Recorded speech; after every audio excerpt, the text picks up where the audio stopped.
va commencer pour une fois à l'heure. Ça vous est arrivé combien de fois là pendant les amphis? Pas beaucoup, hein. Allez. On va montrer que justement les syndicalistes, on peut compter sur eux. Donc on peut commencer à l'heure. Hein, on va faire ça. Et comme ça, surtout, en fait, le but, c'est surtout qu'on ait des échanges après. Je pense que c'est ça le plus important, d'avoir des témoignages. Et donc, voilà, j'ai demandé aux intervenants de préparer 10-15 minutes d'intervention pour qu'on puisse ensuite, nous, échanger, que voilà, vous puissiez avoir le temps de délivrer vos témoignages, parce que, bien évidemment, dans ces moments-là, on a besoin de savoir, on a besoin d'en parler, on a besoin de s'écouter, et c'est extrêmement important, donc on va vraiment faire en sorte de préserver ce temps-là ensemble d'échange. Juste revenir quand même sur pourquoi est-ce qu'on a choisi finalement de faire une conférence sur la répression syndicale. C'est pas anodin. C'est même un vieux débat, hein, la répression syndicale.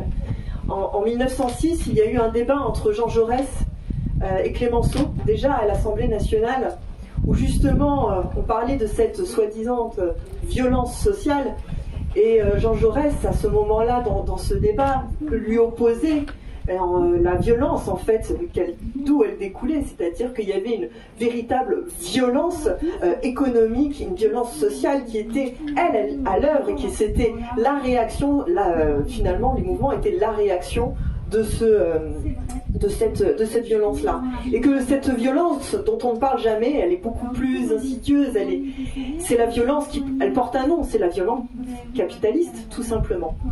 C'est ça. Et donc il disait, j'ai même la citation, il disait, dans ce débat avec Clémenceau, le maintien de l'ordre, donc la répression, c'est de réprimer la force ouvrière elle-même et laisser le champ libre à la seule violence patronale. Voilà. J'ai envie de dire, ça c'est 1906, presque Jean Jaurès il a plié le débat, c'est bon, on peut s'arrêter, la conférence est finie. Et c'est 1906, donc comprenez à quel point c'est encore d'actualité. C'est-à-dire que cette répression, c'est ce qu'on va essayer de démontrer, cette répression, c'est pas le résultat d'un fait individuel, c'est pas un fait divers, c'est un fait social, c'est un fait systémique, c'est une stratégie patronale qu'est la répression. Et donc il faut pouvoir mener le combat en face. Il y a plusieurs types de combats à mener pour lutter contre la répression justement syndicale. Le premier, c'est le combat judiciaire, bien évidemment. Et donc mes camarades que je vais présenter au fur et à mesure de cette introduction vont donner des exemples notamment sur le combat judiciaire. Et je vais commencer pour cette partie-là par vous présenter Teddy Franciso qui était avec moi, qui est avocat. Et c'est un avocat qui est spécialiste justement, qui ne défend que les salariés dans le droit du travail.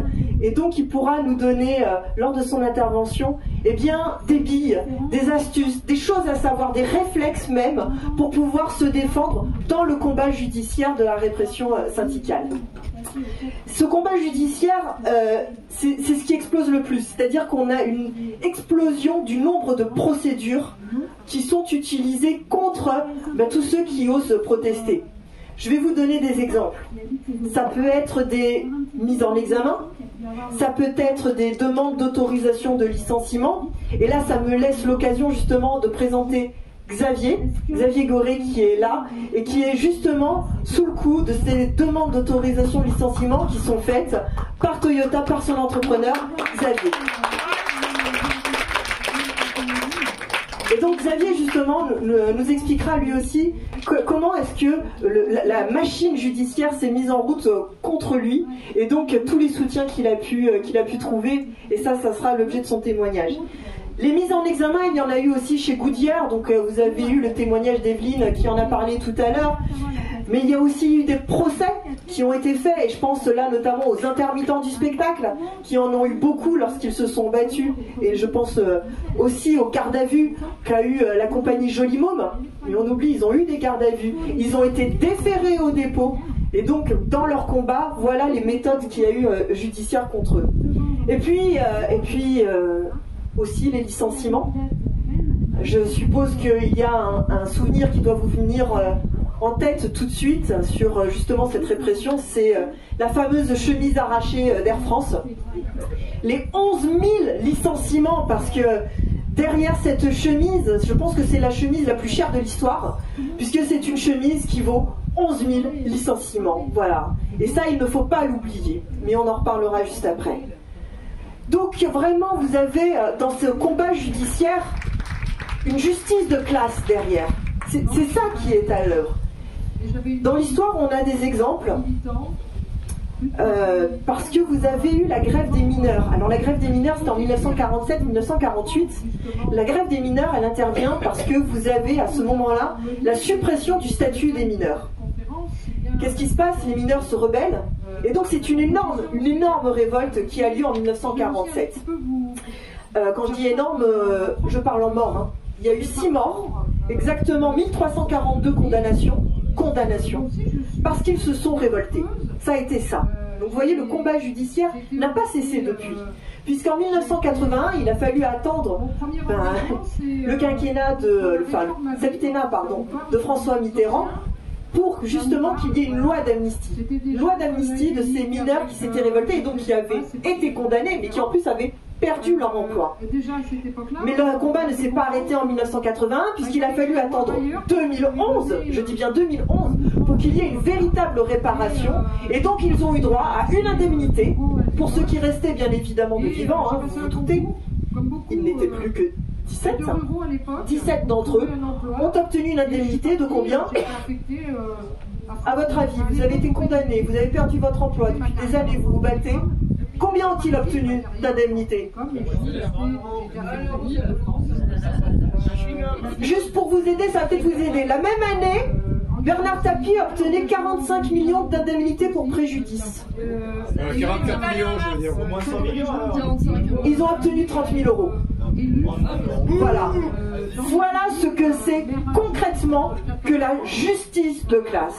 Et donc quand vous avez eu les lois travail, pour donner un exemple, encore un chiffre sur ce combat judiciaire, la loi travail, ça a été 3547 procédures contre tous ceux qui ont osé aller dans la rue, contre tous ceux qui ont manifesté. À quoi ça aboutit? À 30 condamnations. 3547 procédures, 30 condamnations.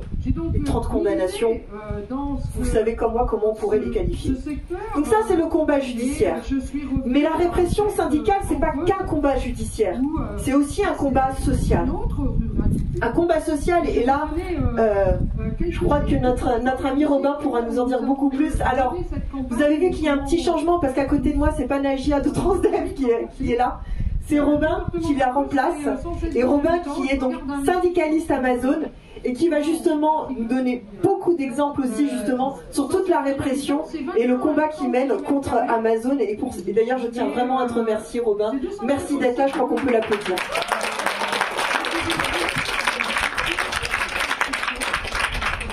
Alors comme je vous le disais, la répression, c'est pas qu'un combat judiciaire, c'est aussi un combat social. Le combat, il ne se fait pas que dans les tribunaux, il se fait aussi partout dans la société. Et donc, quand il y a des rassemblements devant le commissariat, parce que les copains, eh bien, ils sont justement poursuivis, la première des choses qu'on fait, et qu'on a toujours fait dans l'histoire, c'est de se rassembler devant les commissariats et d'exiger la libération de tous ceux qui ont été privés de leur liberté de manière injuste. Ça, c'est la première chose qu'il faut faire pour justement organiser. Parce que le rôle de la solidarité, il est essentiel. Je vais vous donner un autre exemple historique. Peut-être certains s'en souviennent même. En 1975, c'est la grève de tous ceux qui font partie du Parisien libéré. Ça parle peut-être à certains. Ouais. C'était une grève énorme. C'est la plus longue grève dans le milieu du livre. Elle a duré 30 mois. 30 mois. Comment est-ce qu'elle a fait pour durer aussi longtemps? Eh bien, il faut savoir que dans le milieu du livre, pour soutenir les grévistes, tous les travailleurs du secteur du livre versaient automatiquement 10% de leur salaire aux grévistes. Ça, c'était de l'organisation. C'est le rôle de la solidarité. Voilà pourquoi la grève a tenu 30 mois. Pourquoi est-ce qu'ils ont fait ça? Parce qu'ils savaient très bien que si on attaquait le statut de ceux qui travaillaient aux Parisiens libérés, donc c'était Amaury qui tenait ça à l'époque, eh bien on savait très bien que derrière, c'était aussi leur statut qu'on attaquait. Et donc il y avait une solidarité qui se mettait en place. Et cette solidarité, elle est fondamentale. Parce qu'en face, le camp, il est organisé. En face, il y a la solidarité patronale. En face, Ils sont ensemble, et je vais vous donner des faits pour le prouver. C'est que pendant que les grévistes tenaient bon face à Amaury, eh bien Amaury, qu'est-ce qu'il avait? Il avait le soutien des puissances financières depuis la Suisse, il avait le soutien de ses amis des autres entreprises, puisqu'il continuait à faire imprimer son journal Le Parisien Libéré depuis les pays limitrophes. Et justement, une des actions des grévistes, c'était d'empêcher de brûler ces produits finalement qu'il faisait dans le dos. Mais il avait aussi le soutien du pouvoir politique à l'époque, qui non seulement envoyait les forces de l'ordre face aux grévistes, mais qui en plus donnait des aides publiques à Amaury. Voilà comment ils sont organisés, et voilà pourquoi lutter contre la répression syndicale, c'est avant tout organiser la solidarité entre nous. Il faut qu'on s'organise, parce qu'en face, ils le sont organisés. Finalement, ceux qui s'affrontent, c'est vraiment projet contre projet. Ils ont le projet en face, ils ont loin. C'est le projet de la rentabilité, c'est le projet capitaliste. Et nous, en face, nous en développons, nous en défendons, nous en revendiquons un autre. Ce qui est, eh bien, le partage des richesses, tout simplement. Donc voilà pourquoi est-ce que c'est un combat social. Et voilà pourquoi c'est aussi un combat culturel.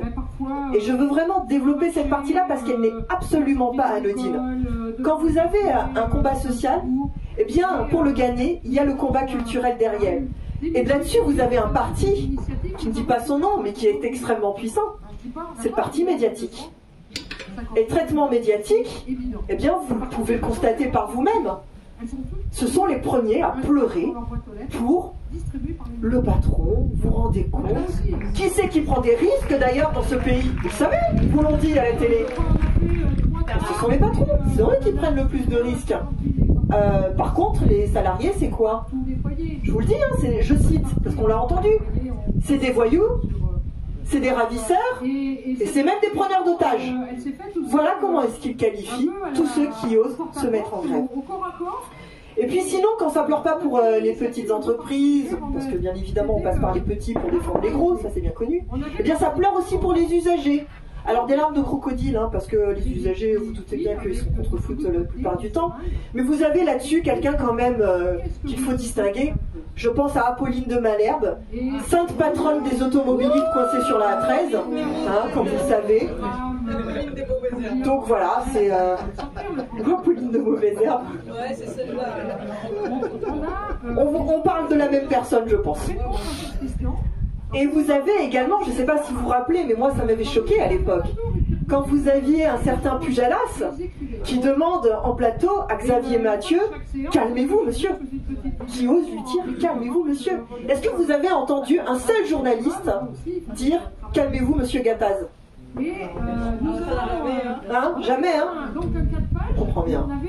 Et donc, je crois que l'exemple de ce parti médiatique, là où il se met le plus, où il a été le plus visible, ben, ça a été notamment lors de cette fameuse chemise arrachée d'Air France, où ils étaient tous là, en train de pleurer des larmes pour la chemise, avec Manuel Valls, qui qualifiait à ce moment-là, eh bien évidemment, les grévistes de voyous. Voilà. Et donc c'était repris à longueur et en longueur de chaîne, dentelle, de jours et de semaines, où on était en boucle sur la chemise la plus chère donc de l'histoire. Le dernier combat, et j'en finirai là pour pouvoir laisser le temps de parler, et c'est le combat politique. D'abord, il passe par la dénonciation des violences policières. Ça doit passer par la dénonciation des violences policières. Et je vais vous donner des exemples pour que vous ayez des arguments pour continuer à dénoncer ça. La répression policière, alors là on n'est plus en 1975 avec Amaury, je vais vous donner un autre exemple, on est en 1978 avec la grève des sidérurgistes. Cette grève des sidérurgistes, vous connaissez les sidérurgistes, hein, ils ne se laissent pas faire. Et donc, bien évidemment, pour montrer que ce sont à nouveau des voyous, qu'est-ce qu'on envoie dans les manifestations? Des casseurs. Sauf que, à cette manifestation-là, on chope un casseur qui est en train de casser par la CGT, qui le met de côté, et qu'est-ce qu'on découvre de ce casseur?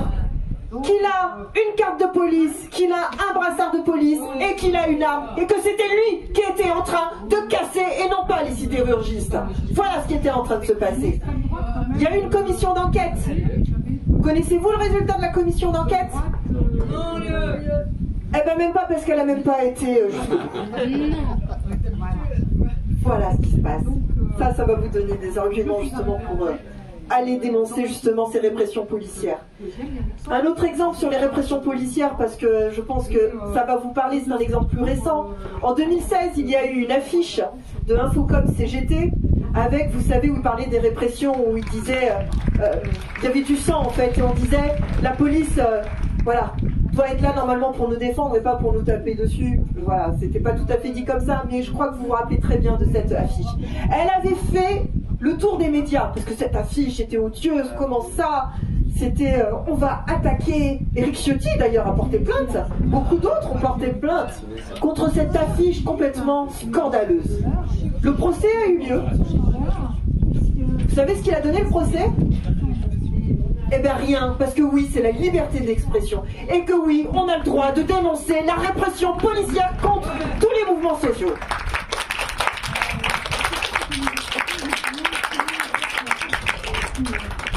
Il y a ensuite le rôle du parquet. C'est un combat politique, comme je vous le disais.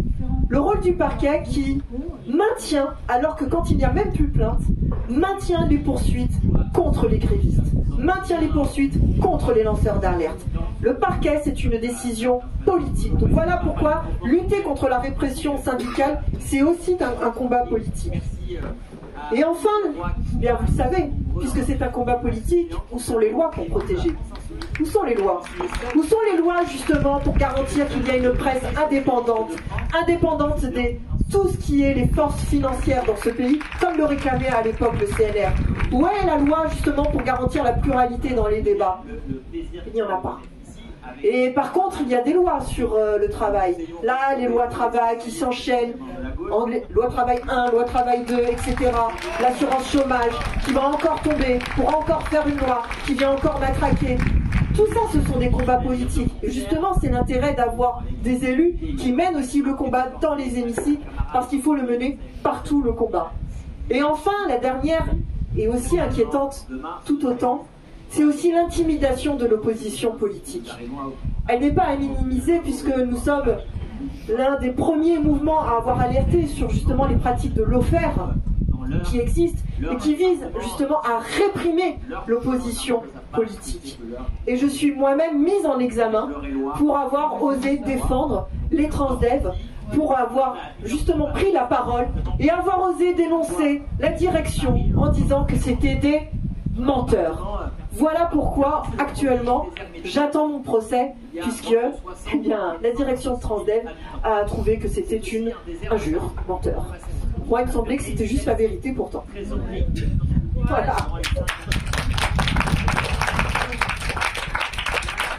Je vais juste donner maintenant, donc, je vais commencer par Xavier. Et Xavier, voilà, raconte-nous Toyota, ce qui t'est arrivé et pourquoi est-ce que tu es là aujourd'hui. Bonjour à toutes et à tous. Alors moi Xavier, je suis délégué syndical CGT chez Toyota, pas les voitures, mais les chariots élévateurs. C'est mon premier mandat. C'est mon premier mandat en tant que délégué du personnel. J'ai été syndiqué depuis longtemps à la CGT. Je suis formateur technique et mes collègues avec ma gouaille habituelle m'ont dit tiens, il y a un poste, on cherche un suppléant. Pour le quorum, ce serait bien si tu venais, et donc je me suis fait élire. Et puis en tant que formateur technique, moi je brasse 700 techniciens par an. Et donc tout au long de l'année, il y a 700 techniciens itinérants qui m'ont dit Xavier, on a des problèmes, regarde, on vient en formation, mais on déclare sur notre téléphone qu'on est à midi avec toi, après on mange, après il y a la route, mais on ne paye que 8 heures. D'ailleurs, c'est pas possible. Quand tu viens de Marseille, tu t'es tapé X heures en camionnette, en bus, en ce que tu veux, en avion, en train. Et t'es 8 heures face à moi et on te paye que 8 heures. Mais tes heures de route, aller et retour. Et bien non, Xavier, je suis en forfait mission, on ne les paye pas. Bon, je trouve ça un peu bizarre, je ne comprenais pas. Et puis moi, j'ai été confronté moi-même à ce problème des heures supplémentaires effacées. Je faisais des heures. Et puis un vendredi matin, mon fils est tombé malade, je suis arrivé avec 5 minutes de retard à la boîte. Et moi, comme tous les simples techniciens, donc mon formateur, mais je pointe. Et donc je pointe avec 5 minutes de retard. 2 minutes après, mon téléphone professionnel sonne. Et là, il y a mon manager, mon N+1, qui m'appelle, disant Xavier, t'as 5 minutes de retard, qu'est-ce qui t'est arrivé quoi? Il y a mon fils, il est malade, machin, un truc. Ok, d'accord. Je lui dis, mais la semaine dernière, j'ai fait plus de 50 heures, j'ai des heures sup. Il se met sur le logiciel informatique, il me dit, non, t'as 2 heures sup. Il me dit, tu sais Xavier, le règlement de l'entreprise, il stipule qu'on ne peut faire que 2 heures supplémentaires. Moi, je suis formateur technique, je suis 8 heures en face-face, et quand je vais à Strasbourg et que je reviens dans la journée, si j'ai fait 8 heures face à mon technicien et que je l'ai formé, vous comprenez bien qu'avec l'aller-retour, je fais bien plus que 8 heures. Alors là, mon N+1 me dit, je suis emmerdé, va voir le N+2. Je vais voir le N+2, il me dit, oh là, je suis emmerdé, va voir les RH. Et je vais voir les RH, il dit, oh là, je suis vraiment emmerdé, va voir le DRH. Je vais voir le DRH, on était en 2017, il me dit, oh là, c'est pas du travail effectif. Moi, je suis pas juriste, je sais pas ce que ça voulait dire, et je trouvais ça bizarre qu'on me retire mes heures. Donc je me suis mis en grève. Je me mets en grève en 2018. Mes camarades à la CGT me disent, bon, on va quand même demander l'appui de l'inspection du travail, on va leur demander leur avis. Donc j'envoie un mail avec mon petit dossier, toutes mes petites preuves. Et là, l'inspection du travail m'appelle directement sur mon téléphone, 10 minutes après, elle me dit, rendez-vous, M. Goré, la semaine prochaine dans mes locaux. J'étais sur le cul, l'inspection du travail, c'était long pour avoir un rendez-vous. Non, la semaine d'après. Donc je suis reçu la semaine d'après avec mon délégué syndical, moi le simple suppléant. Et là, l'inspectrice du travail me dit, mais M. Goré, ce que vous dénoncez, les preuves que vous amenez, c'est du travail dissimulé. J'avais jamais entendu ce mot-là, je ne savais pas ce que ça voulait faire. Je l'imaginais bien, quoi. Mais moi, le petit syndicaliste que je suis, je connais que les prud'hommes. Voilà. Je connais pas le code civil et je connais pas le code pénal. Et le travail dissimulé, c'est du code pénal. Donc, je suis revenu dans l'entreprise, en CSE, Conseil socio-économique, j'ai levé la main et l'inspection du travail nous dit qu'il n'y a pas d'histoire de temps, de machin, vous devez nous payer 1 heure, c'est 1 heure, point barre, sinon c'est du travail dissimulé. Et là, s'en est suivi, moi, la semaine d'après, une commission à mon encontre. J'ai soi-disant cassé l'ordinateur de l'entreprise, un ordinateur portable, je suis formateur. Sauf que je suis arrivé en commission avec mon ordinateur qui fonctionnait parfaitement, donc c'était nul et non avenu. Donc on m'a dit, oh là, t'es un peu énervé, Xavier, ce que tu dénonces, on comprend peut-être, mais t'es vraiment énervé, tu deviens violent, donc va te faire soigner. Donc on te retire toutes tes formations. On était en septembre, il y a 2 ans en arrière. Et jusqu'à nouvel ordre. Et donc ton bureau maintenant il est plus là, il est au fond. Et au fond c'était les archives, une pièce sans fenêtre, 3 mètres par 2. J'ai tenu 15 jours, j'ai fait un burn-out. Donc là les camarades de la section syndicale m'ont emmené devant le médecin du travail qui a dit il faut vraiment le sortir de l'entreprise. Donc je suis sorti de l'entreprise, j'ai pris un avocat.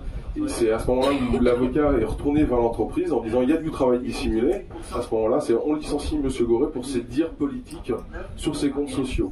Alors mes dires politiques, il y en a un, j'ai écrit, je le revendique. J'avais une discussion privée avec un copain qui est aux ressources humaines et je lui disais putain t'es gonflé quand même, vous les RH, les capots du capitalisme. Alors c'était par rapport à ce que je vivais, quoi, c'est comme tout à chacun, quoi. Et je désignais pas mon DRH nommément, je désignais pas Toyota nommément, voilà. Donc ils essayent de me virer, on me convoque en CSE extraordinaire, et c'est là où je demande de l'appui, quoi. C'est parce que un simple syndicaliste, on est qu'un homme, on n'est pas un super-héros, et tout seul je peux rien faire. Donc il me faut de l'appui. Donc je demande de l'appui. Alors moi, mon syndicalisme, il me vient de mon militantisme politique. J'ai commencé à militer dans une organisation qui s'appelle des années la LCR. Donc voilà, c'est mes origines. Et donc dans mes origines politiques, moi je fonctionne, je marche sur 2 pieds. J'ai besoin de marcher un pied dans le syndicat.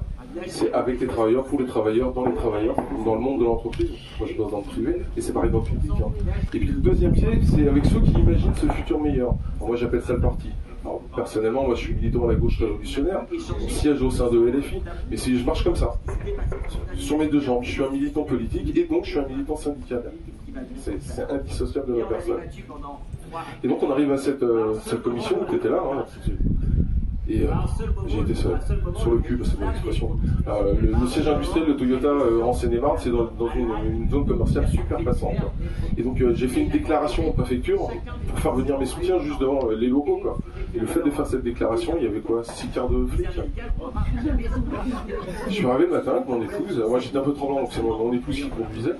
Et on arrive, tout était fermé, il y avait des vigiles, il n'y a jamais de vigiles dans l'entreprise, donc ils ont embauché une boîte de vigiles, et il y avait 6 quarts de flics. Et là il y a un agent des RG qui est venu face à moi, M. Goré, ouais, je sais pas où vous êtes, oui, ma carte d'identité, c'est bien moi. Donc, je me présente, ouais, vous avez fait une déclaration, il y a un mouvement syndical, qu'est-ce qui se passe? Alors je vous explique brièvement, on était il y a 2 ans en juillet, donc en plein mois de juillet, il n'y a pas grand monde comme militante, comme syndicaliste, il y avait quand même du monde. Il y avait la gauche révolutionnaire, il y avait la France insoumise, il y avait un camarade de vélo, et puis quelques-uns, on n'était pas nombreux, mais face à nous, on était quoi, une quinzaine, il y avait 6 quarts de flics. Alors, bon, la commission pour me virer, ils essayent, je réponds pas, je me défends. Résultat, bah, comme tout syndicaliste, quand on veut vous virer, vous passez forcément devant l'inspection du travail. On ne peut pas vous virer sèchement. Donc je me retrouve 2-3 mois après devant l'inspection du travail, qui lit le dossier, ok, ben non, c'est nul et non avenu. Mon patron, pas content, qu'est-ce qu'il fait? Il réattaque. Alors ce coup-ci, ça passe au ministère du Travail. C'est grand au-dessus. Pourquoi le ministère du Travail? C'était au mois d'avril. Le ministère du Travail a dit au mois d'avril, non, c'est nul et non avenu. Mon patron, toujours pas content, attaque le ministère du Travail auprès du tribunal administratif. C'est là où j'en suis actuellement. Alors, j'ai longtemps hésité avant de vous parler, parce que je suis mort de trouille. Alors, pourquoi je suis mort de trouille? Parce que quand je suis passé devant le ministère du Travail, on était en avril de cette année, on m'a sorti un bottin. Alors, ils ont imprimé 1 an et demi de ma vie sur Facebook, sur Twitter. Alors, je suis un militant politique, donc il y a beaucoup de mes phrases ou de mes dires, je les mets en statut public. Si je veux que vous puissiez les repartager à tous vos amis, tous vos contacts, il faut que ce soit en public. Et le fait que ce soit en public, ça veut dire que c'est pas une discussion privée. Donc si c'est du public, ça peut être péjoratif, ça peut être injurieux. Et c'est ce que ma société a dit, m'attaque là-dessus. Vous dire, Monsieur Goré, quand vous écrivez le capitalisme, enfin les RH sur les capots du capitalisme, c'est une insulte. Le mot capot est devenu une insulte. Voilà. Donc vous êtes insultant, vous déshonorez Toyota, vous nuisez à l'image de marque, et c'est là-dessus que Toyota m'attaque. Alors, pourquoi est-ce que Toyota m'attaque? J'ai commis une grosse erreur. Je suis un jeune syndicaliste, un ancien militant politique, mais un jeune syndicaliste. C'était mon premier mandat. Et je suis parti bille en tête. Je me suis rendu compte qu'ils nous volaient des heures, qu'ils nous volaient des primes. Plutôt que d'essayer de motiver mes camarades à la CGT, de motiver mes camarades syndicalistes, voire mes collègues tout court, je suis parti bille en tête, en me disant, ben moi, je suis protégé par mon statut, et je me suis écrasé face à un mur. T'as fait grève tout seul? J'ai fait grève tout seul. Voilà, c'est ça.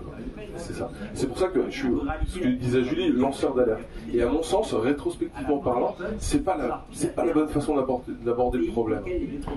Une lutte, elle ne peut gagner et être victorieuse que si elle est collective. Donc,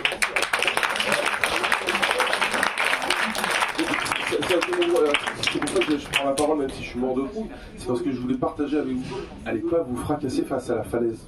En face, ils ont de la thune, ils ont des juristes. Nous, on n'a que le nombre. Mais le nombre, ça veut dire qu'on est organisé, c'est du collectif. Il n'y a pas moyen, il n'y a que le collectif qui marche. Alors je serais tenté de vous dire maintenant, on est fin août, début septembre, vous allez reprendre le taf. Tous ceux j'espère, ceux qui peuvent, le taf. Si vous êtes syndiqué, je vous demande d'enfoncer la porte de votre local syndical, d'aller discuter avec tous les syndiqués, avec votre délégué syndical, et de lui dire, dis donc, madame, je crois que le 29 septembre, voire en mois d'octobre, il se passe un truc. Qu'est-ce que nous, dans la boîte, on fait? Qu'est-ce que nous, la section syndicale, en fait? Parce que, oui, dans tous les syndicats, il y a des ronds de cuir, des machins, il y en a toujours qui vont dire, ouais, mais les collègues, ils ne voudront jamais suivre, si on débraye, ils ne débrayeront jamais. Et ben non, insistez, persévérez. La politique, le syndicalisme, c'est un temps long. Faites pas comme moi, faites pas l'erreur, allez pas vous cramer, quoi. Comme Icare au soleil. C'est ce que j'ai fait. J'en paye lourdement les conséquences. Alors, des conséquences juridiques, je suis inquiété, j'ai des recommandés toutes les semaines, tout le temps. Et puis après, c'est ce que disait Jean-Luc tout à l'heure. Quand vous êtes au syndicat ou quand vous êtes au parti, à la LFI, vous êtes entouré, mais quand vous rentrez de ça, le soir, vous êtes seul. Alors, moi, je suis marié, j'ai 2 enfants, quoi. Mais c'est pas drôle d'avoir un papa qui déprime, qui raconte ses histoires tout le temps. Les Toyota, ça se passe comment, et papa, et quand est-ce qu'on part en vacances, moi je suis en burn-out, mais vous n'avez pas 100% de votre salaire, quoi. Puis c'est pas d'une manière régulière. Puis tous les 6 mois, vous avez des contrôles à la CPM. Si vous avez une prévoyance, c'est pareil. Tous les 2-3 mois, vous avez un contrôle par un médecin. Il vous raconte votre vie, pourquoi vous n'êtes pas bien. Et il vous dit, mais si vous pouvez travailler, vous êtes en pleine forme. Je dis, mais refoutez-moi dans cette boîte et achetez-moi un cercueil.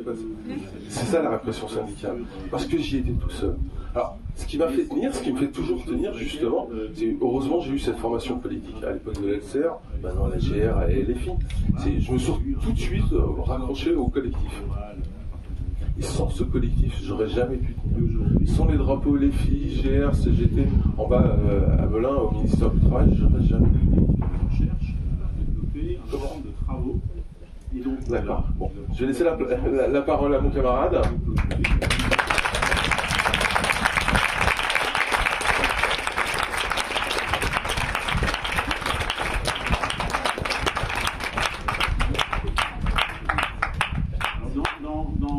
Alors bonjour à toutes et à tous mes camarades. Donc Robin, délégué syndical CGT sur le site logistique d'Amazon à Montélimar. Donc en parlant de répression syndicale, pour nous c'est un sujet qu'on connaît bien, qu'on vit au quotidien. Je vais parler d'exemples concrets dans ce qui peut y avoir plus poussé dans la répression patronale envers des salariés syndicalistes, donc les licenciements. Alors voilà, donc des exemples concrets, dernièrement j'en ai deux sur mon site à Montélimar. Donc en 2019, on a un camarade, Mohamed, qui a été licencié voilà, pour des motifs, pour un motif en fait, en gros la direction estimait qu'il s'arrêtait trop souvent au travail. Parce qu'il faut savoir qu'à Amazon, donc on travaille sur des postes où on est, enfin, toute notre activité est retracée informatiquement, c'est-à-dire en préparation de commande. En fait, on passe notre journée à scanner des articles et le logiciel calcule les temps d'arrêt entre les articles et au bout d'un moment, ça fait des temps d'arrêt cumulés, etc. Donc c'est un flicage et une pression permanente. Et donc voilà, la direction s'est servie de ça pour licencier donc Mohamed, notre camarade, qui est à peu près un mois avant les élections professionnelles. Donc évidemment. Et plus récemment, dernièrement, en mars, pareil, Mehdi, un camarade qui a été licencié pour le même motif. Et dans les deux cas, en fait, c'était des camarades qui avaient adhéré au syndicat assez récemment, qui commençaient vraiment à s'impliquer, à participer au tractage, à faire grève quand il y avait des appels à la grève en interpro ou même dans la boîte, vraiment à s'impliquer dans la vie syndicale, hein, faire les formations syndicales, enfin, porter les couleurs du syndicat, etc. Donc évidemment, la direction, voyant ça, leur objectif, voilà, dès qu'ils voient des salariés qui se syndiquent et qui veulent s'organiser et être combatifs, voilà, eux, leur objectif, c'est clairement de nous liquider. C'est de nous liquider avant qu'on soit protégé, avant qu'on ait un mandat ou qu'on soit élu au CSE et qu'on puisse être licencié sans l'accord d'inspection du travail. Donc en fait, à chaque fois, il y a une période très critique avant d'être syndiqué, salarié protégé, où on sait qu'on est dans l'œil du sniper. Et moi aussi, je l'ai vécu avant d'avoir mon mandat de délégué syndical. Je savais très bien qu'au moindre faux pas, il ne me ferait pas de cadeau, le moindre prétexte pour me dégager, il le prendrait. Et voilà, je l'ai vécu aussi, c'est pareil, cette pression, voilà, souvent mes managers qui venaient me voir, des temps d'arrêt, machin, et ouais, je serrais les dents, je flippais vraiment, quoi. Et voilà, pour les camarades Mohamed et Mehdi, eux, ce qu'ils ont vécu aussi, c'était du harcèlement, beaucoup de harcèlement de la part de leur manager, donc de l'encadrement. Avec aussi, ils ont été enlevés de certains postes qu'ils pratiquaient, ce qu'on appelle à Amazon, c'est les postes indirects. En fait, c'est des postes un peu plus techniques où c'est moins sur de la productivité. Donc, bon, c'est les postes, on va dire les moins robots, enfin, où on a moins l'impression d'être des robots. On va dire, c'est des postes peut-être les moins abrutissants. Donc, ils ont été enlevés de ces fonctions sous prétexte, pareil. La productivité elle est pas assez bonne, machin, naninana, etc. Donc voilà, c'était vraiment, il y a vraiment ce harcèlement qui est omniprésent. Donc voilà, en fait il y a cette stratégie aussi avant qu'ils aient convoqué ces camarades-là à des entretiens préalables avant de les licencier, il y avait cette volonté de les pousser à bout, quoi, enfin de les pousser à démissionner, d'essayer de les neutraliser comme ça. Donc suite à ça, dans les deux cas en fait, voilà, nous ce qu'on a fait c'est des alertes CSE pour qu'il y ait une enquête voilà, pour harcèlement, discrimination syndicale. Bon, évidemment, voilà, on s'y attendait, la direction a complètement couvert les managers. Ça, c'était parce que de toute façon, les managers sont le relais de la volonté de la direction. Donc, clairement, on savait que ça irait pas très loin, que ça suffirait pas. Et suite au licenciement, donc, il y a eu les procédures prud'hommes. Alors, voilà, on a commencé donc avec Mohamed en 2019 et malheureusement, on a perdu. Donc les prud'hommes ont donné raison à la direction d'Amazon en estimant que son licenciement était justifié, ce qui est très choquant. Enfin, voilà, on savait que ça ne serait pas gagné, mais on comptait beaucoup là-dessus, y compris pour que ça fasse jurisprudence, pour qu'il puisse plus licencier pour des motifs comme ça, parce que bon, ça c'est complètement nouveau dans le droit. Enfin, voilà, le droit du travail n'encadre pas du tout ça. Donc ça a été une grande désillusion. Alors là, on attend de passer en appel. On espère quand même que c'est pas perdu.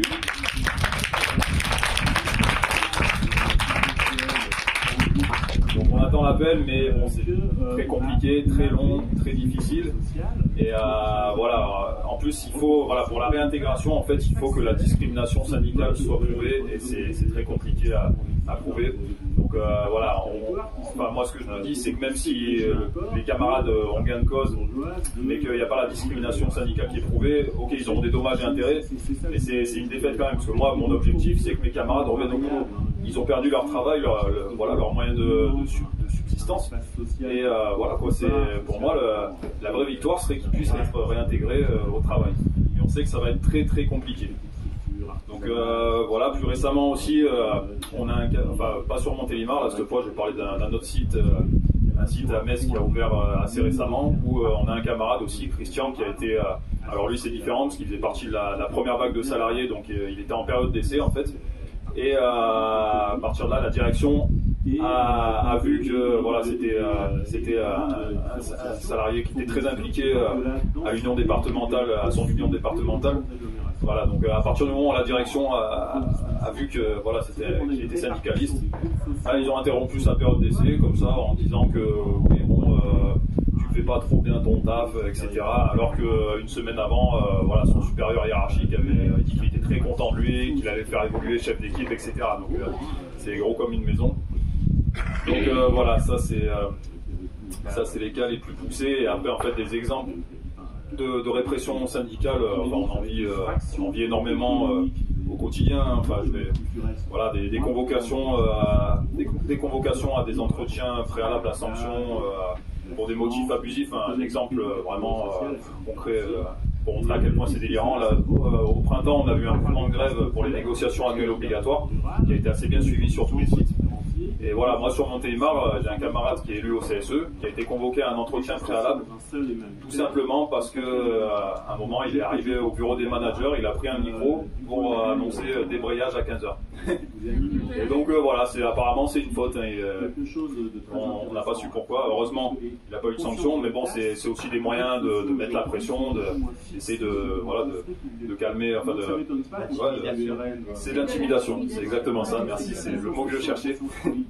Et bon, ben voilà, après, il y a, à chaque action qu'on fait, même des fois sur des simples tractages, il y a la présence d'un huissier de justice.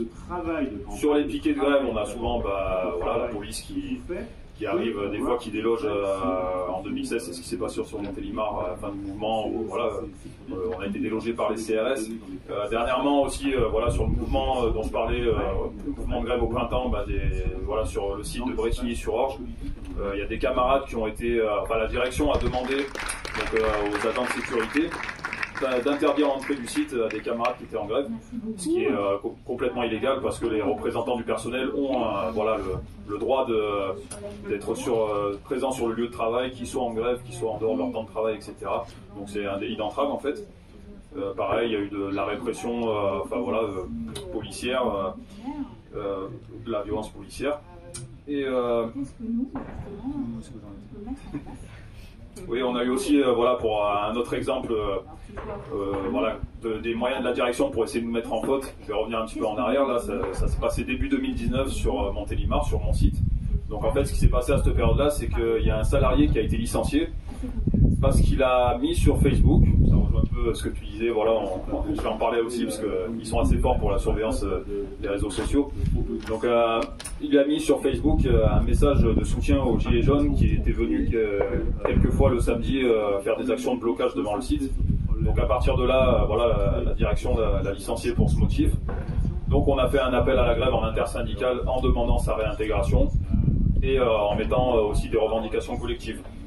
Mais la direction a jugé notre grève illicite en prétextant que c'était une revendication individuelle. On demandait juste la réintégration d'un salarié, alors que dans le code du travail, voilà, les revendications doivent être collectives. Sauf que nous, on avait mis aussi, on savait très bien, on connaît la loi, on est syndicalistes, donc on savait très bien qu'il fallait mettre des revendications collectives. On avait mis des revendications salariales, le passage aux 32 heures, etc.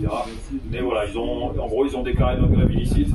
On a été, voilà, tous les grévistes en absence non autorisée, donc normal, mais non autorisé. C'est-à-dire qu'on pouvait tous être sanctionnables, convoqués, voilà, pour absence injustifiée. Donc c'est voilà, c'est des choses permanentes, c'est des exemples concrets de répression dans l'exercice de nos mandats, dans nos luttes. Et donc voilà, comme disait mon camarade, il y a aussi la surveillance sur les réseaux sociaux. Voilà, il a été prouvé que Amazon engageait carrément des espions pour nous surveiller, surveiller nos activités sur les réseaux sociaux.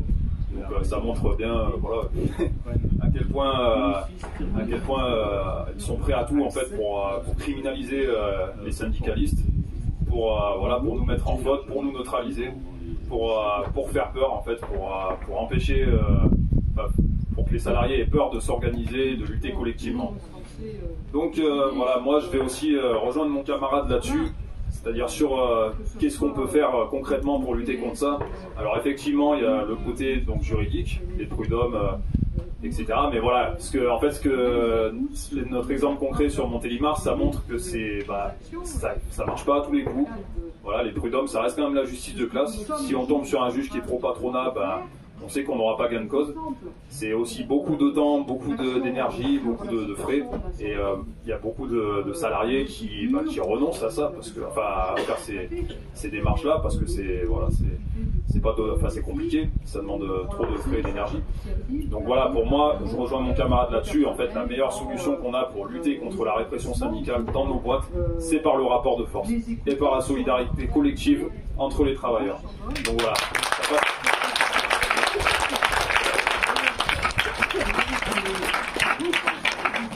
Ça passe par renforcer nos syndicats, recruter, parler à nos collègues et leur dire la nécessité de s'organiser, de se syndiquer et collectivement de lutter pour défendre nos droits, pour revendiquer des meilleures conditions de travail, des meilleurs salaires et s'inscrire dans les luttes interprofessionnelles.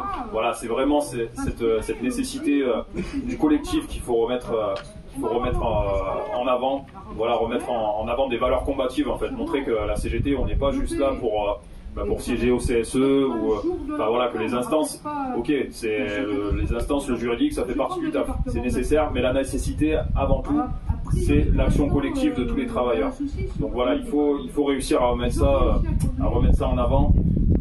Organiser des AG de salariés le plus souvent possible dans l'entreprise, en tout cas voilà, avec les salariés de l'entreprise, se voir par tous les moyens nécessaires, s'organiser et préparer les luttes. Donc là voilà, pareil, le 29 septembre, comme l'a dit mon camarade, il faut que chacune dans son entreprise aille parler à ses collègues, aille voir le syndicat, ses représentants syndicaux, dire il faut qu'on fasse des AG maintenant, il faut qu'on prépare la lutte tous ensemble, parce que voilà, l'organisation d'une lutte, ça concerne vraiment tout le monde, ça concerne tous les salariés. Et donc voilà, nous notre force en fait, comme tu l'as dit Julien, en fait on est complètement dans un conflit de classe, hein. En gros la bourgeoisie, elle a son projet, elle a sa vision, et en fait elle est en mode rouleau compresseur pour essayer de nous écraser. Et nous en face, notre force, c'est la force du nombre, le collectif et l'unité de notre classe. Et c'est ça vraiment qu'il faut remettre en avant, la solidarité entre tous les travailleurs et toutes les travailleuses dans tous les secteurs, dans le public, dans le privé. Et il faut qu'on agisse toutes et tous ensemble et qu'on converge. Voilà.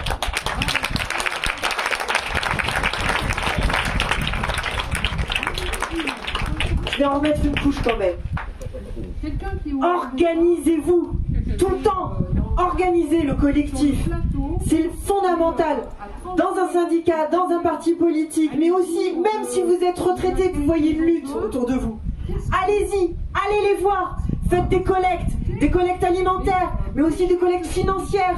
Allez, et puis aussi, parce que ça fait du soutien moral. On est toutes et tous utiles là-dedans. La solidarité, elle est à tous les échelons. Et il n'y a pas un échelon qui n'est pas important et qui compte pas. Tous comptent. Toutes les petites pierres, parce que c'est avec nos pierres qu'on fera les barricades pour tenir ensemble. C'est ça qui est important. Et là, on a des exemples, et moi, je veux leur rendre hommage. Je veux rendre hommage à Xavier, je veux rendre hommage à Robin, mais aussi, je pense à d'autres. Et déjà, je vais penser en premier à Anthony Smith, qui n'a pas pu être là. Mais voilà, si Anthony, tu nous écoutes, moi, je sais qu'on pense à toi. Et il y en a d'autres. Ahmed Bella aussi, qui a dénoncé au sein de la RATP les violences sexistes. On pense à toi aussi, Ahmed. On pense aussi à plein d'autres copains. À Laurent, à Mohamed Mehdi que tu as cité, à Christian et à tant d'autres qui sont là et qui se battent. Parce que ce sont nos fers de lance. Ils veulent en faire des exemples pour tout simplement les virer, pour les faire taire. Nous en ferons des héros. C'est ça notre force.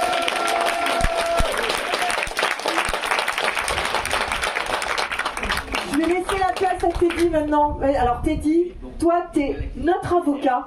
T'es notre premier demandeur, t'es celui qu'on vient voir en premier. Donne-nous vraiment, voilà, qu'est-ce qu'il faut qu'on sache absolument. Alors d'abord, merci beaucoup de me donner la parole, Julie, parce que c'est quelque chose qui me fait très plaisir. Il faut savoir que j'ai pas milité pendant très longtemps à cause des études et du travail. Et là, je me réveille un petit peu à l'occasion des présidentielles de 2022 et vous voir tous ici, ça me rappelle des souvenirs qui sont extrêmement énormes. Ça me gonfle le cœur et je voudrais vraiment leur remercier. Voilà, ça c'est la première chose que je voulais dire avant de commencer. La deuxième chose, elle va être moins sympa.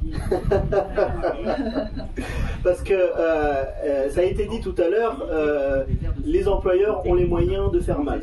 Voilà. Et mal pas uniquement dans la lutte ou dans les conditions de travail, ça fait aussi mal dans la chair, parce que quand on est dans le tourbillon d'une procédure judiciaire qui va très certainement durer 4 ans, si en plus on est obligé d'aller en procédure d'appel, ça veut dire qu'on va aussi se poser la question de qu'est-ce qu'on fait de notre vie, ça veut dire aussi qu'on va se poser la question de qu'est-ce qu'on fait financièrement, parce que ça a un coût, et donc je pense que c'est vraiment quelque chose qu'il faut préparer dès le départ, et j'ai même envie de dire dès la création de la section syndicale. Il faut que le risque judiciaire soit pris en charge, soit budgétisé dès les premiers instants de l'action syndicale. C'est quelque chose qu'on n'a pas l'habitude de faire parce que les syndicalistes, en tout cas moi quand j'étais jeune, utiliser l'État pour pouvoir combattre l'État, c'est pas quelque chose qui était... l'État étant l'extension des capitalistes, on considérait que l'État était le pouvoir et donc par conséquent on ne va pas utiliser le pouvoir pour combattre le pouvoir. Sauf qu'aujourd'hui, j'ai quand même un fort sentiment qu'on n'a pas trop le choix. Parce que ça fait plusieurs années que les cabinets d'avocats d'affaires se sont convertis aux méthodes des avocats d'affaires américains qui sont des cabinets d'avocats qui font feu de tout bois, y compris sur le terrain judiciaire. Et quand on fait feu de tout bois, y compris sur le terrain judiciaire, ça veut dire qu'on va attaquer des gens pour injure, ça veut dire qu'on va attaquer des gens pour diffamation, ça veut dire qu'on va attaquer des gens pour dégradation, pour avoir empêché la circulation à l'entrée des entreprises, etc. etc. Il faut s'en prémunir, il faut le budgétiser, et c'est quelque chose, à mon avis, qu'il va falloir discuter. Je parle aux syndicalistes parmi vous, il va falloir discuter très sérieusement lorsque vous mettez en place une stratégie syndicale, quel est le risque qui est susceptible d'être pris, quel est le risque qui ne sera pas pris mais qui pourra être hypothétiquement envisagé par l'employeur, et comment est-ce qu'on fait pour financer l'avocat qui va nous défendre contre une éventuelle poursuite de l'employeur. Ça me paraît essentiel. Deuxième élément qui me paraît essentiel, il y a un code du travail. Ça a l'air d'être un petit peu idiot comme ça, on va voir en général le code du travail quand on en a besoin, sur les J-France, etc. Sauf que sur les J-France, il n'y a pas la jurisprudence, sur les J-France, il n'y a pas les nuances, et le code du travail, c'est votre premier défenseur. C'est un bouclier, le code du travail, utilisez-le. Alors je le dis avec de très gros guillemets, parce que d'un point de vue militant, le code du travail, c'est la réglementation de l'exploitation des travailleurs. On va pas lésiner sur la réalité du monde dans lequel on vit.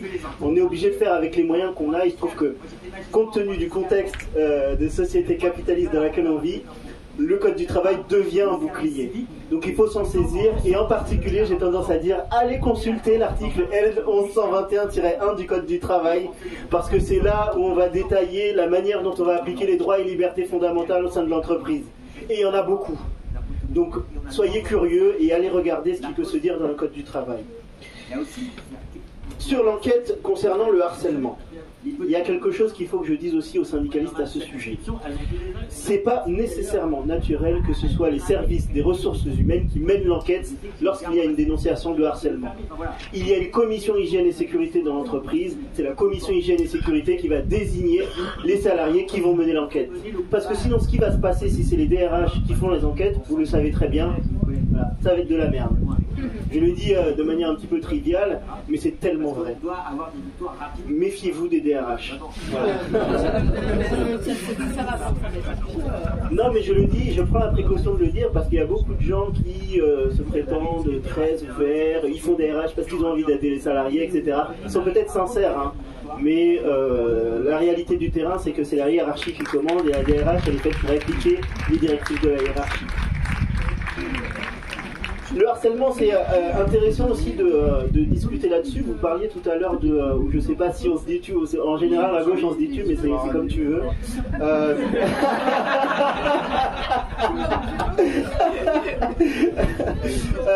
En parlant de harcèlement, discrimination, quand on est en discussion sur des droits et libertés fondamentales, il faut bien comprendre que votre rôle en tant que syndicaliste ou en tant que salarié victime ou les deux, c'est d'apporter des éléments qui laissent supposer l'existence d'un harcèlement.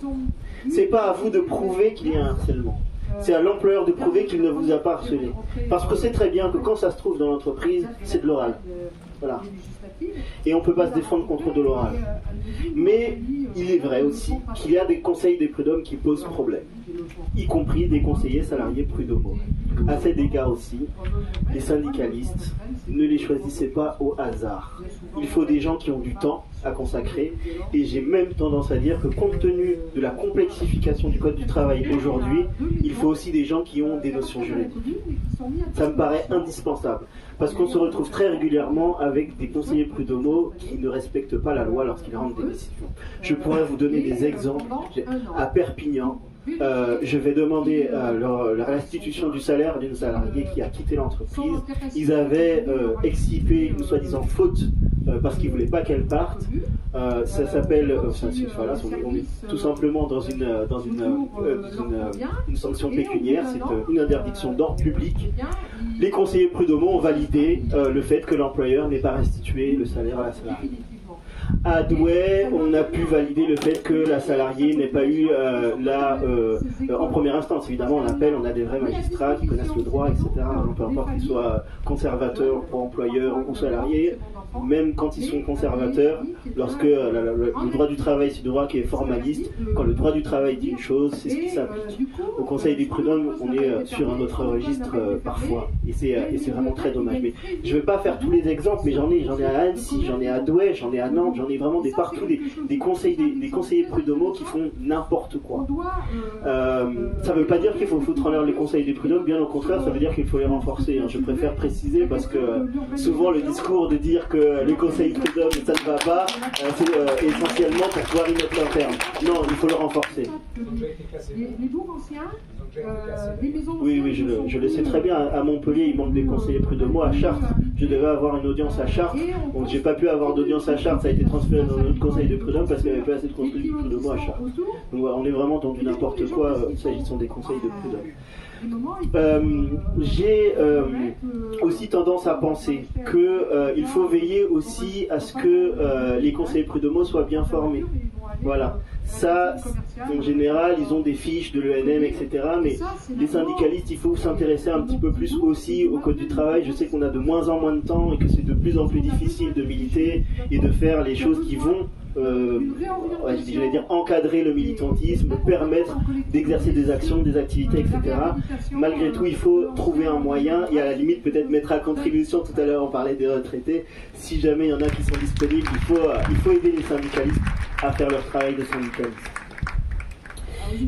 Je précise, à toute fin utile, que même si introduire une procédure judiciaire c'est long, c'est cher, c'est nécessaire.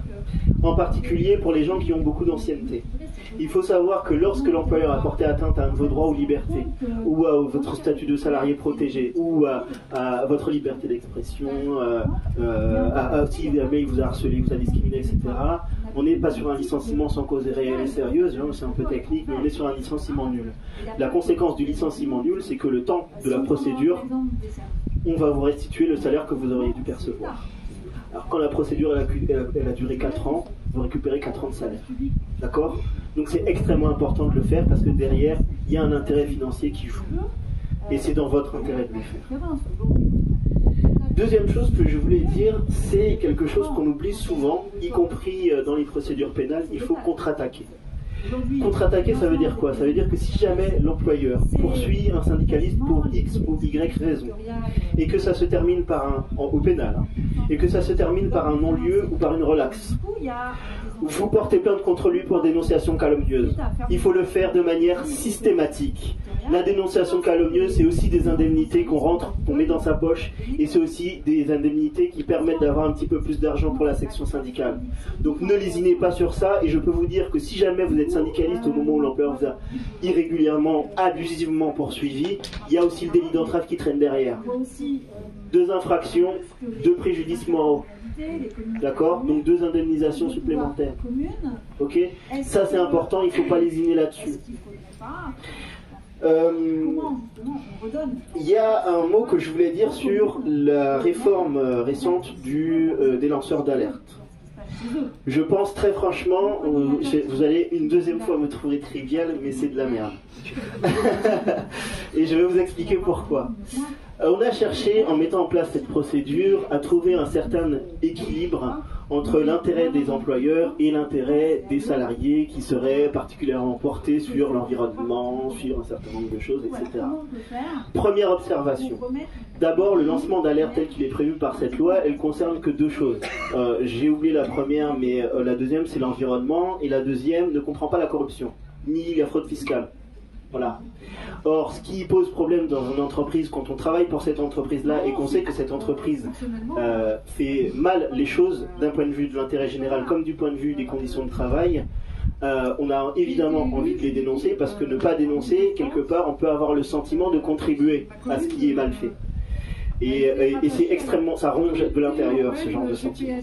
Et proposer la procédure de lancement d'alerte, c'est au contraire une mesure qui a été mise en place, à mon avis, contre les salariés qui voudraient procéder à ce genre de dénonciation. Pourquoi? Pour la même raison que lorsqu'on a recours à l'inspecteur du travail, on ne veut pas être connu de l'employeur. On préfère souvent être anonyme, parce que sinon il va se passer ce qui se passe dans beaucoup de cas, on va chercher à se débarrasser du salarié. Soit en le harcelant, soit en lui attribuant des fautes qui à l'origine sont vénielles et puis qui deviennent absolument extraordinaires tout d'un coup, alors que tout le monde fait ça, etc. etc. La procédure de lancement d'alerte, ça veut dire que vous allez aller dénoncer à l'employeur quelque chose qui se fait dans l'entreprise et qui ne devrait pas se faire. Sachez qu'en général l'employeur le sait, il s'en fout. Je pense qu'il y a et il existe bien d'autres moyens de faire en sorte de dénoncer ce genre de truc sans passer par la procédure de lancement d'alerte. D'abord, si c'est illégal, si on est sur une infraction pénale, il y a l'article 40 du Code de procédure pénale, vous faites une dénonciation au procureur de la République. Et je le vois suffisamment dans mes dossiers de stup qui démarrent très généralement, très souvent, voire exclusivement par des dénonciations anonymes. Je ne vois pas pourquoi on ne pourrait pas aussi permettre des dénonciations anonymes lorsque l'employeur commet des illégalités. Il va falloir vous en saisir, et ça aussi, je pense qu'il faudra en discuter dans le cadre de vos actions syndicales. Deuxième observation par rapport au lancement d'alerte, s'agissant des autres solutions, des alternatives au lancement d'alerte, c'est les dispositions dont il va falloir discuter. Si jamais vous avez contact avec des inspecteurs du travail, il va falloir remettre les pendules à l'heure sur un certain nombre de choses. Je vais vous citer un article du Code du travail qui est l'article R8123-24 du Code du travail, et je vais vous le citer cet article parce qu'il est très important pour vous les salariés et les syndicalistes. Les agents respectent l'obligation de confidentialité. Quand on parle des agents, on parle des inspecteurs du travail. Les agents respectent l'obligation de confidentialité des plaintes dont ils sont saisis et s'abstiennent de révéler à toute personne l'identité d'un plaignant et de faire état de l'existence des plaintes signalant une infraction ou un manquement aux dispositions, etc., etc. Sauf lorsque le plaignant a informé par écrit son employeur qu'il sollicitait l'intervention des agents de contrôle pour faire cesser l'infraction signalée par la plainte. Il se trouve que très objectivement, il y a un principe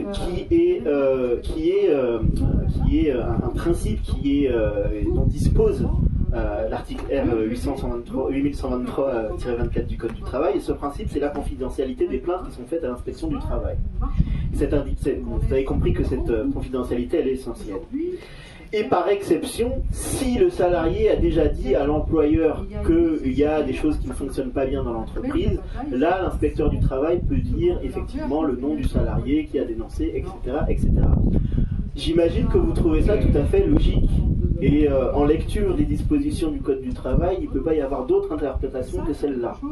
Sauf que j'ai eu affaire à de nombreux inspecteurs du travail dans différents départements de France, y compris à Paris, qui me disaient que ces dispositions-là, en réalité, ça voulait dire que le salarié ne peut pas faire de dénonciation à l'inspecteur du travail, ou du moins l'inspecteur du travail ne peut pas intervenir dans l'entreprise dans laquelle le salarié a fait une dénonciation si le salarié n'a pas informé l'employeur qu'il a exercé cette dénonciation devant l'inspecteur du travail.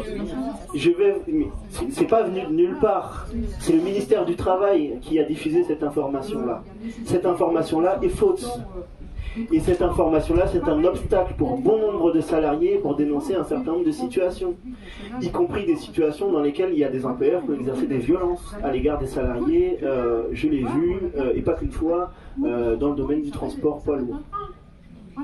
D'accord, donc c'est des choses sur lesquelles il va falloir faire attention, et c'est aussi pour ça qu'il faut avoir un code du travail, c'est qu'il y a des dispositions qui peuvent vous intéresser et qui peuvent vous aider à vous en sortir. Alors aucune d'entre elles ne pourra vous permettre de vous dispenser d'un avocat, je vous l'ai dit tout de go. Le droit du travail, je disais tout à l'heure que c'est un droit qui est formaliste et qui a été complexifié à dessein pour des raisons que vous soupçonnez très clairement. Maintenant, il faut que la personne qui va s'occuper d'un dossier du droit du travail, il faut que ce soit quelqu'un qui ait l'habitude d'exercer dans le domaine du droit du travail régulièrement. Parce qu'on peut vite se retrouver dans des pièges dont il sera difficile de se sortir. Au premier desquels, c'est la disparition de l'unicité de l'instance. Il y a quelque chose d'extraordinaire qui existait, qui était du domaine de la juridiction prud'homale. Au tout début, vous vous présentez devant la juridiction prud'homale. Vous dites que vous avez un conflit avec l'employeur, la juridiction prud'homale est saisie. Aujourd'hui, si vous voulez saisir une juridiction prud'homale, il va falloir que vous disiez sur quel fondement et combien vous demandez. Et très généralement, vous ne savez pas combien demander parce que vous ne connaissez pas les standards d'indemnisation. Donc aujourd'hui, c'est malheureux, mais il faut prendre des avocats pour pouvoir aller devant les conseils des prud'hommes pour vous défendre, ou pour pouvoir aller devant le pôle social du tribunal judiciaire pour vous défendre contre une contestation de désignation de la justice. Ok ? C'est important. Et vous avez une autre possibilité, s'agissant des dénonciations, c'est de vous retourner contre le défenseur des droits. Alors ça, c'est très intéressant parce que le défenseur des droits, il va aussi vous donner un argumentaire lorsqu'il va vous répondre. Et le défenseur des droits, il va aussi vous dire si, compte tenu de ce que vous dénoncez, vous pouvez bénéficier ou non du statut de lanceur d'alerte. Et là, ça va vous permettre de vous protéger si jamais vous préférez, pour une raison ou une autre, passer par la procédure de lancement d'alerte pour dénoncer ce que vous avez pu observer au sein de l'entreprise. Donc le défenseur des droits, autant j'ai été extrêmement énervé qu'on remplace la HALD par le défenseur des droits, parce que la HALD faisait du très bon travail déjà, et j'avais de très mauvais a priori sur Monsieur Toubon, qui était connu pour avoir voté contre la dépénalisation de l'homosexualité, et je me rends compte qu'effectivement il a fait du très bon travail et je ne peux que louer son activité, et celle qui lui a succédé fait du très bon travail également, et ses interventions sur le Colantes dont on aurait pu parler s'agissant de l'exercice du droit l'exercice du travail en centre pénitentiaire, mais il n'y a pas de droit du travail en centre pénitentiaire, donc on en parlera.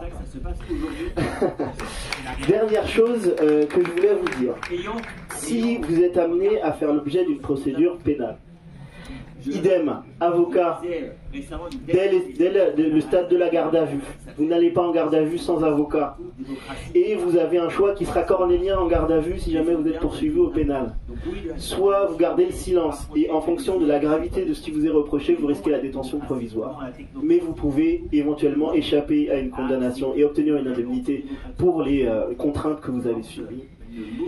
Par contre, si vous parlez, vous pouvez effectivement ne pas faire l'objet du rouleau compresseur répressif judiciaire, mais par contre la condamnation est sûre. Ça, ce sera à vous de faire un choix. Et je m'arrête là-dessus. Peut-être que avec les questions que vous poserez, je pourrai éventuellement compléter sur certains éléments que je viens d'exposer. Merci à toi.